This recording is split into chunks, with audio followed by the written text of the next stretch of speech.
On est ici. Je vais vous dire quelque chose. La chose que je vais dire, après, je vais passer la passion à le croate.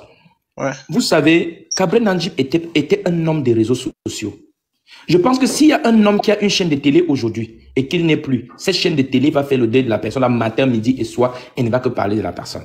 J'ai vu certaines personnes venir me demander le live. Si je pouvais faire le live matin, midi et soir et rester en live, si j'avais l'argent, que je peux rester comme ça là en live, comme ça, parce que je ne sais pas, je pourrais rester en live qu'on ne parle que de lui parce que j'ai pris une semaine pour ne rien faire. J'ai dit à mes enfants, on ne fait rien tant que le monsieur là est mort pendant une semaine comme ça là, pour être là que non, à son honneur et que lui-même il doit savoir que c'est à son honneur. Je ne fais que ça que pour lui et pour l'amitié que j'avais pour lui. Et n'oubliez pas que c'était un homme des réseaux. Si on doit faire quelque chose pour lui, il faut qu'on parle de lui sur les réseaux. Il faut que son image soit toujours là, surtout en bien. J'ai appelé une de mes filles et j'ai dit, va regarder la vidéo que tu as mis de Cabrel et tu me retires ça rapidement. Elle est partie, elle a aussi retiré la vidéo parce qu'elle avait mis une vidéo où on sortait le corps de Cabrel dans la voiture et tout. Je lui ai dit, tu es malade dans ta tête, va me retirer ça. C'est en fait ce que nous devons faire aujourd'hui sur le truc. Vous regardez quelqu'un que vous connaissez, vous lui dites, ne mettez pas la photo de Cabrel comme ça, mettez plutôt tel genre de photo parce que c'était un homme des réseaux sociaux. Si aujourd'hui on nous interdit de rester avec lui comme nous sommes là maintenant en train de parler de lui, là c'est que c'est mauvais. Nous devons rester avec lui comme ça, là, parler avec lui parce que c'est ça qu'il aimait. Voilà, merci et bon voilà. Où les gens disaient, oh, les ancêtres, les sectes, les machins. Je pense que la jeunesse aujourd'hui n'est pas seulement très développée lorsqu'il s'agit du sexe. Vous comprenez? Parce que dans notre pays aujourd'hui, on dit souvent que la jeunesse est très avancée dans tout ce qui est sexe. C'est-à-dire que sexe, je parle de sexe, vous comprenez un peu ce que je veux dire. C'est-à-dire les relations amoureuses et tout et tout. La jeunesse est très avancée dans ça. Pourquoi est-ce qu'on peut pas croire que la jeunesse peut aussi être avancée spirituellement? Peut aussi être avancée aussi, je ne sais pas, religieusement ou bien je ne sais pas, tout ce comme il vient de dire. Ça veut dire aujourd'hui, chacun est libre de faire son choix. Comme tu fais le choix de ton gars, quand tu vois une petite fille aujourd'hui de 15 ans, 13 ans, 14 ans sortir avec un gars, c'est parce qu'elle ressent quelque chose envers le gars. Ça veut dire que le même discernement qu'elle a pour ne pas sortir avec tout le monde, elle peut aussi avoir le même discernement là lorsqu'il s'agit d'un choix de sa propre vie, qu'il s'agit d'elle-même ou bien de lui-même. Bon, et c'est pour cela que je profite du message que vient de passer le croate pour dire encore que il n'y a plus de petits. Vous comprenez maintenant que tout le monde peut mourir. Jeune, petit, vieux, tout le monde peut mourir. Il n'y a pas l'âge pour mourir. Donc soyons vraiment prudents. Soyons prudents dans tout ce que nous faisons. Et ayons quelque part l'esprit du discernement. Je vois beaucoup de personnes qui disent lorsque quelqu'un meurt sans confesser si rien n'est plus pardonnable pour la personne. Moi, je tiens à vous rappeler que tout est possible avec Dieu. Dieu nous dit qu'il vit dans nos cœurs. Vous ne connaissez pas dans quel état il était le même jour dans son volant et à quel moment il a rendu l'âme. Vous ne savez pas ce qu'il a dit de sa bouche. Vous ne savez pas. Vous ne savez même pas ce qu'il a pensé dans son cœur. Donc que Dieu nous protège, s'il vous plaît. Erico. Why? Can you speak, please? Ok. Merci beaucoup, Papi, pour me donner la parole et bonjour à tout le monde. Bonjour Rico, comment tu vas bien? Ça va, mon frère. Non, ça va. Papi, je vais profiter ici, là. Moi, je connaissais Cabrel sur les réseaux sociaux. C'est moi, le gars, que je parlais un peu, bon, rarement comme ça. Je vais profiter de ton canal pour essayer de sensibiliser les gens. Parce que moi, c'est ce que j'ai fait un peu sur ma page TikTok, pour sensibiliser beaucoup les gens.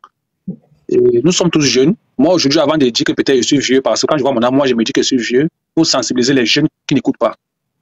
Parce qu'on dit, quand tu donnes les conseils à l'enfant, il dit que non, il connaît, il maîtrise. Tu le laisses se brûler, que ça le brûle, quand il revient, tu dis que tu avais dit quoi? Notre jeunesse aujourd'hui, surtout la jeunesse camerounaise, mon frère, il faut être enfant, ça va de voir. Les gens sont pressés de la richesse. Ils veulent tout avoir sans souffrir, sans transpirer. Et il y a une chose que je dis toujours, je sensibilise toujours les gens, que nos ancêtres disaient. Pourquoi vous ne croyez pas nos ancêtres, mes chers petits frères et sœurs? Pourquoi vous ne croyez pas? Nos ancêtres, c'est qui? C'est ton grand-père, ta grand-mère, le père de ta grand-mère, la mère de ta grand-mère, c'est ça tes ancêtres. Pourquoi vous ne croyez pas en eux? C'est ce que je ne comprends. Pourquoi vous ne croyez pas en eux? Vous ne faites que toujours des choses du désordre. Vous mettez les mains ici, vous faites des choses ici, là. Je profite par Papi, merci beaucoup de me donner cette parole-ci, pour sensibiliser les gens. Celui qui veut comprendre, comprend. Celui qui ne comprend pas, c'est son problème. Moi, je ne sais pas pourquoi est-ce que les gens sont pressés comme ça d'avoir la gloire tout de suite. Pourquoi vous êtes pressés comme ça? Vous ne croyez pas à vos ancêtres, pourquoi? Pourquoi quand maman parle, tu n'écoutes pas, papa parle, vous n'écoutez pas, grand-mère parle, ah, grand-père parle, ah, ça c'est sans vos ancêtres. Les gens sont trop pressés d'avoir la gloire. Je voulais vous dire qu'on ne refuse pas que vous soyez influencés. Il y a des gens qui ne vivent que de ça. Moi, on connaît les gens qui sont pleins sur la toile ici, là, que tu ne peux pas voir quelqu'un, nous tous qui sommes là, c'est pas nous tous, c'est pas tout le monde. Tu ne peux pas être aimé de tout le monde. Tu ne peux non plus être détesté de tout le monde. verset. On va te mettre en route ou sous les rails, tu ne vas pas mourir aujourd'hui. Ça veut dire que vous êtes en train de prédire votre avenir, vous donnez l'accès même à l'ennemi de vous abattre. Quelqu'un mange, oh, je mange. J'ai porté le caleçon de 10 000. Je dors dans tel hôtel. Tu fais des envieux, tu fais des jaloux, tu réveilles des... On va vous parler comment vous allez comprendre. Pourquoi que nous, on n'est pas bien assis en Europe? Pourquoi on ne montre pas nos choses? Parce que vous croyez comprendre, on n'a pas aussi une vie aussi à montrer. Beaucoup ne savent même pas que moi j'ai les enfants, je ne montre pas. Mon oncle m'a dit, mon fils, amène-moi les enfants, je les vois. Puis je l'amène par rapport à quoi? Ma voisine est décédée, son enfant est décédé, c'est parce qu'elle n'a pas écouté ce que je lui ai dit. Son mari c'était un blanc. Je vous raconte l'histoire pour que vous essayez seulement de comprendre ce que, là où je vais en venir, mes frères et sœurs, s'il vous plaît. Elle a accouché un enfant. Oh, je m'avais montré l'enfant, ma famille dit, maman, tu es pressé, tu pars où? Laisse l'enfant là ici en France, elle est même ses 15 ans. Elle a fait le deuxième garçon. Je m'avais montré, non, et du coup, je m'avais montré. Elle est partie, le garçon il reste au Cameroun. On va vous parler comment? C'est pas tout le monde qui est content de vous voir heureux. C'est pas tout le monde qui est content de vous voir, vous êtes bien habillé, tu es dans une grosse voiture, dans une grosse maison. Vivez caché. Même si vous voyez que les réseaux sociaux, c'est ta vie, ça qui te donne à manger. On n'a pas dit non, mais c'est pas tout qu'on montre. C'est pas tout qu'on montre. C'est pas tout qu'on montre. Il y a des gens là que quand ils voient qu'ils ne peuvent pas t'atteindre, ils passent par ton enfant, oui, ils passent par ça pour te toucher. La pauvre maman a couché son enfant, oh, mon fils a réussi, c'est lui qui va m'enterrer. Maintenant, qui va enterrer la maman si demain elle décède? Qui? On va parler comment, mes frères et sœurs? C'est pas pour dire que vous êtes des mauvaises, mais essayez quand même de comprendre. Quand vos aînés vous parlent, nous on est déjà passé par là. On vous sensibilise pour vous dire que faites attention. Il y a le trou devant. Vous n'êtes pas obligé de manger. Oh, je suis au restaurant Hilton. Non, je dors dans une chambre de 50 000. Ma voiture, c'est 100 000. Vous, tout ça, ça sert à quoi? Ça sert à quoi? Il y a plein de gars qui vivent, mais les gars sont bourgeois riches. Mais tu vas pas voir les machins sur les réseaux. Est-ce que vous voyez nos anciens parents faire ça? Vous avez vu un jour, il faut faire ça? Moi, c'est qu'il faut surtout le plus riche. Vous avez vu le nordiste là, le plus riche du Cameroun, c'est un nordiste. Vous avez vu un jour même ses enfants sur les réseaux sociaux. On va vous sensibiliser comment vivez caché. Les réseaux sociaux, ça me donne l'argent, ça me donne à manger. Oui, mais c'est pas tout qu'on montre. C'est pas tout qu'on montre. Ça dit, tu provoques l'ennemi sans t'en rendre compte. Tu vas au village, tu vas regarder tout le monde, tu vois tout le monde qui est content de te voir. Moi, je suis Bako Kodede. Quand je vais dans mon village, je porte mes pantalons déchirés, je mets mes chaussures déchirées. Je ne vais pas mettre les bons parfums. Tu vas là-bas, te lancer. Tu es qui? Tu veux venir montrer quoi qui? Pourquoi vous ne voulez pas écouter qu'on vous parle ici? Là, on vous parle, vous êtes pressé. La mort de ce gars m'a beaucoup sensibilisé parce que moi, c'est papa vitesse.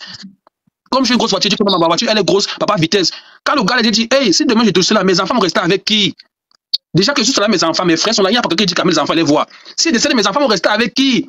Maintenant, je roule moi mes 2 à l'heure, mon frère, je ne suis pas pressé. Ça m'a trop touché, ça m'a sensibilisé. Vous partez, vous êtes pressé pourquoi, mes frères et sœurs? Moi, je suis monté, c'est pour vous sensibiliser. Celui qui prend ça en bon, prend celui qui prend en mal, il n'y a pas de problème. Même si ma part, je sensibilise toujours mes sœurs camerounaises, que mes sœurs, arrêtez les clashs, ça ne vous sert, vous ne gagnez rien. Vous quittez au Cameroun pour venir vous chercher, pas pour venir faire les clashs. C'est pourquoi je remercie Papi de m'avoir donné la parole. S'il vous plaît, pardon. Vivez caché. Mon grand disait souvent que tu connais beaucoup plus les petits serpents parce qu'ils aiment trop se montrer. Pour tuer le boa, c'est que tu as fouillé la forêt. Et puis parfois tu le vois, il est là comme la liane. Quand tu vois ça, tu vois sur le boa. Pourquoi les jeunes meurent beaucoup aujourd'hui? Pourquoi? C'est ce que vous voulez vous poser, que pourquoi les jeunes meurent beaucoup aujourd'hui? Nos grands-pères sont assis. Tu vois un grand-père là, sa canne là, assis là. Tu ne vas pas savoir même que le père que tu vois, il est français, hein, tu ne peux même pas savoir. Je n'ai jamais demandé dans un grand restaurant au Cameroun, 13 ans en France. Tourne d'eau, quand j'arrive là-bas, mon tourne d'eau, 500, je m'en dis que tu ne peux pas croire. Je ne prends jamais voiture de dépôt. Je m'assieds derrière comme tout le monde s'assied là, 3 nous bâches, 250, je prends un tchac. Ça vous sert à quoi cette grande ville là, mon Dieu? Pourquoi vous êtes pressé? Ah, papi, merci beaucoup. Et désolé pour ton ami, que son âme repose en paix. Que ça sert de leçon aux autres qui viennent derrière. Pardon, mes frères et sœurs, ne soyez pas pressés. C'est que Dieu a fait pour toi. Tu montes. Si Dieu a dit que tu seras riche, tu montes dedans, tu seras riche. Mais l'imagine que vous êtes pressé. Non. Ok, merci, papi. Je passe la parole à autre personne. Merci, Erico. Merci. J'ai vu les gens poser la question en bas que et cela a quoi voir avec la mort de Cabrel. Je sais pas, c'est deux. Je pense que je me suis même abonné à lui. C'est deux. Il s'appelle deux quelque chose. Il a écrit là en bas ce que je ne retrouve plus son message. Il s'appelle deux quelque chose. Il demande que cela a quoi à voir avec la mort de Cabrel. Vous savez, je ne compare pas Nelson Mandela à Cabrel Nanji, mais je dis, parfois, même la mort peut éduquer. La mort peut éduquer. Si aujourd'hui, nous pouvons nous servir de tout ce que Cabrel a traversé pour réorienter notre vie, c'est une bénédiction pour lui. C'est une bénédiction pour lui. C'est-à-dire, c'est comme si j'ai gagné un marché et j'ai donné à quelqu'un. C'est toujours moi qu'on va récompenser si le marché est bien fait. Écoutez encore bien ce que je viens de dire. Si je gagne un marché, je cherche un bon architecte, je lui donne le marché et il fait très bien le truc. C'est toujours moi qu'on va récompenser, c'est moi parce que c'est moi qui ai cherché. Donc, là où Cabrel est aujourd'hui, si par derrière, sa mort peut servir à réorienter les gens. Oui, c'est 2, 3, 7. Moi, je pense que si la mort de Cabrel aujourd'hui peut réorienter les gens, comme il disait, comme Erico disait qu'il a sa grosse voiture, mais dès qu'il a vu comment Cabrel s'est couché aussi avec sa grosse voiture, il a compris que ça peut un jour aussi être comme ça là avec sa voiture que nous ne souhaitons pas. Donc, c'est juste comme ça que moi je vois les choses.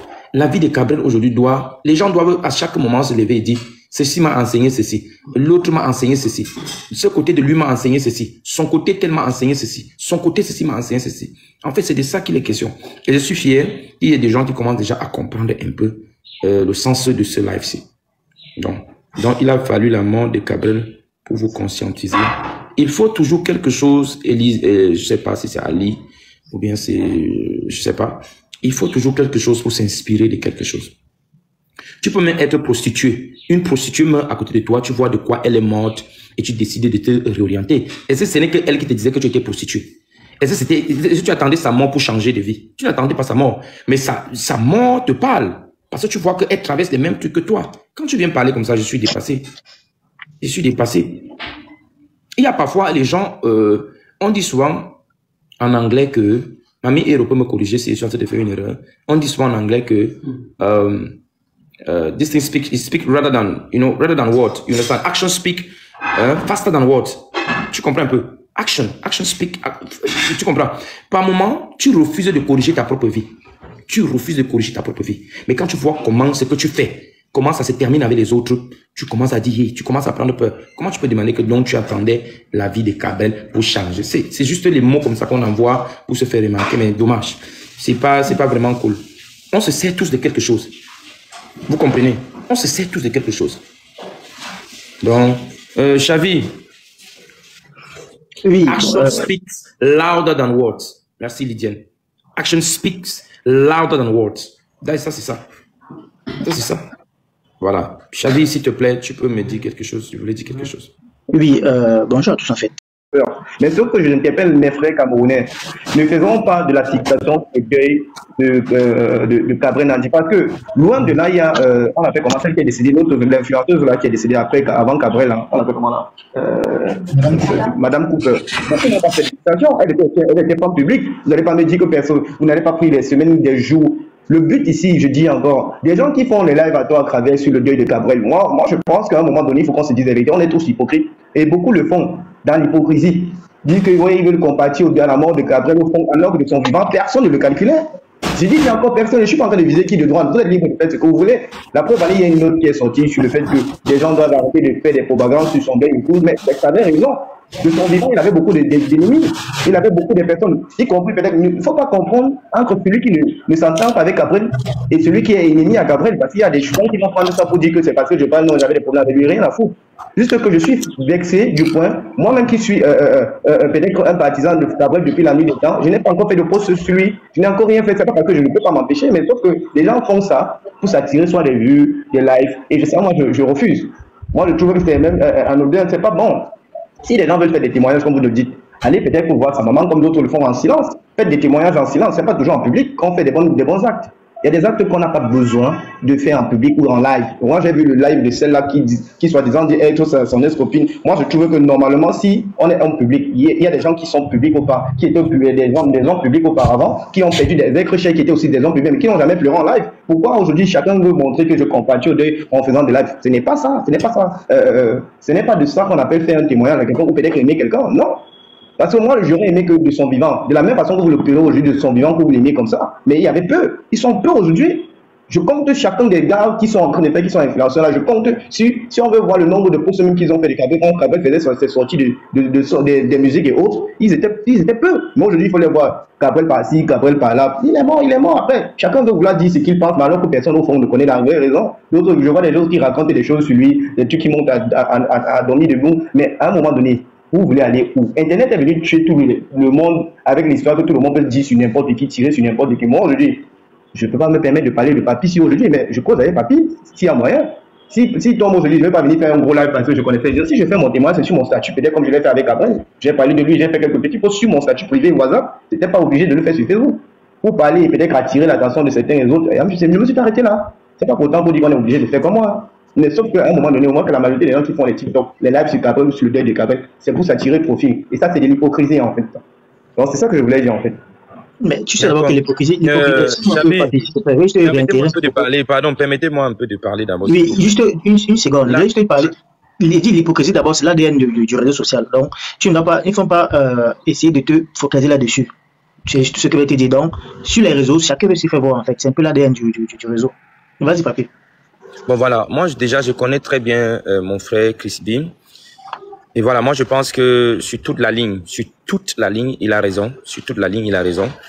Parce que c'est la même chose que je vous ai dit ici. Je vous ai dit, depuis que Gabriel est mort, j'ai tout arrêté, Vous pouvez aller sur mes pages, vous regardez. Je ne poste rien. Rien. Je ne veux pas parce que je suis allé sur les pages des autres que je connaissais de manière affectueuse, qui les respectaient, qui l'appelaient affectueusement, mes grands frères, mes petits frères. Je suis allé sur leur page, beaucoup sont déjà passés à autre chose. Et moi, je dis, je ne peux pas oublier Gabriel comme ça, même travailler. Je suis là avec tous mes gars. Tous mes enfants sont là. Je sais pas si... Bon, j'ai mis une image derrière là. Je voulais vous montrer. Tous mes gars sont ici avec moi. Mais ça fait, depuis jeudi jusqu'à présent, on ne travaille pas. On est assis. Et moi, je leur dis, si là où il est, il peut me comprendre, qu'il me comprenne. Avec les frères, on se discute. Pour moi, je l'aimais comme tout au monde.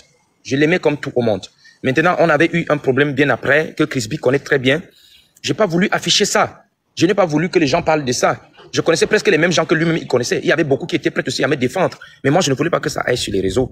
Bon, maintenant, moi, mes lives, comme je l'ai dit tantôt, mes lives, c'est dans le but où moi, je vous ai dit, je ne peux rien faire.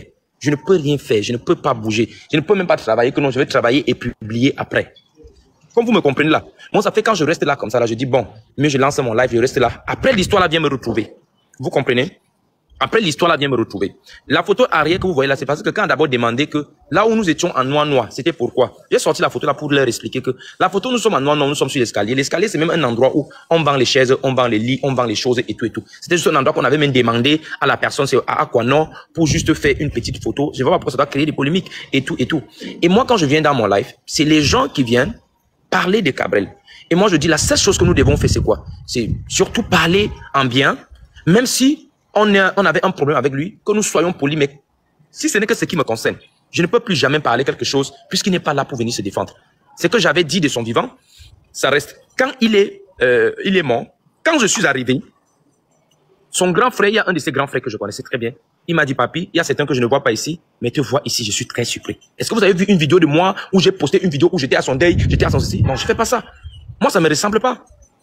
Moi, quand son grand frère m'a même vu, même là-bas, même le jour que son corps arrivait, j'étais là parce que je suis quitté de chez lui. On a pris un truc de la cortège là et tout, on est parti. Parce que quand on nous a appelé pour nous dire que non, ça ne va plus arriver chez lui, ça passe directement d'abord au truc. Nous sommes d'abord allés là-bas. Je suis resté là-bas, j'étais le dernier à quitter. Il est parti vers 23h. C'était vers quelle heure comme ça là, Lucio? 22h, quelque chose comme ça là. Nous sommes restés là avec Minx. Je pense Minx était là, Neno c'était là, Check était là. Segui était là et tout. Nous sommes restés là jusqu'à quand le corps est parti que nous sommes partis. Et vous savez, hein, Chris B, tu sais très bien que moi aujourd'hui, je ne peux pas, même si je veux me décoller de Gabriel, même quand je pars à la mosquée, la première personne qui me voit, c'est mes condoléances. Donc moi, je ne peux pas me détacher de lui. C'était un homme de réseau. Moi, ma meilleure façon de rendre hommage à Gabriel. Bon, Chris B, je veux même d'ailleurs, je vois comment ta connexion dérange un peu là. D'ailleurs, je veux même t'appeler après parce qu'on va même parler de ça après. J'ai parlé ici là d'un monsieur qui m'a contacté de faire une chanson pour Gabriel. J'ai refusé d'abord les premières offres là. J'ai refusé que je ne peux pas me mettre à chanter pour Gabriel. Les gens vont se placer et dire, il veut se faire de l'argent. Moi, je ne peux pas faire ça. Maintenant, encore une autre personne m'a encore contacté qui veut que je fasse une chanson ou bien une comédie et tout. J'ai posé avec mes gars, je leur ai dit, appelons Pifo. Appelons Pifo. J'ai sorti mon téléphone, j'ai appelé Pifo. Je lui ai dit, bon, voilà ce qu'un monsieur me propose. Il faut qu'on s'assoie, on parle et on donne tout l'argent là à son enfant. L'argent que ça va donner là, on donne ça à son enfant et à sa femme. Vous comprenez? Voilà comment moi je vois les choses. Et j'appelle Pifo pourquoi? Parce que c'est son proche et il était aussi très transparent. Il était très Pifo, c'est quelqu'un qui n'a pas sa bouche qui n'a pas sa langue dans sa bouche. Je sais que si aujourd'hui Pifo arrive quelque part et que j'avais fait quelque chose avec cet argent, parce qu'il connaît tout le monde, il connaît presque tout le monde, il va dire que voilà, papi avait dit ceci, mais il ne l'avait pas fait. Donc s'il vous plaît, il est important que mon frère Crispy, moi je pense que tu as tout à fait raison parce que je vois vraiment les gens qui font juste pour faire. Moi je fais parce que... Permettez un peu que la voiture s'y parte. Moi je fais pourquoi? Je fais parce que au fond de moi, devant Dieu et les hommes, j'ai mal. Et je pleure vraiment un frère. Avoir un problème avec un frère n'est pas lui souhaiter la mort, n'est pas lui souhaiter un mal. Que Dieu m'en éloigne. Est-ce que vous comprenez un peu ce que je veux dire? C'était mon frère et je dois faire son deuil à ma manière. J'étais très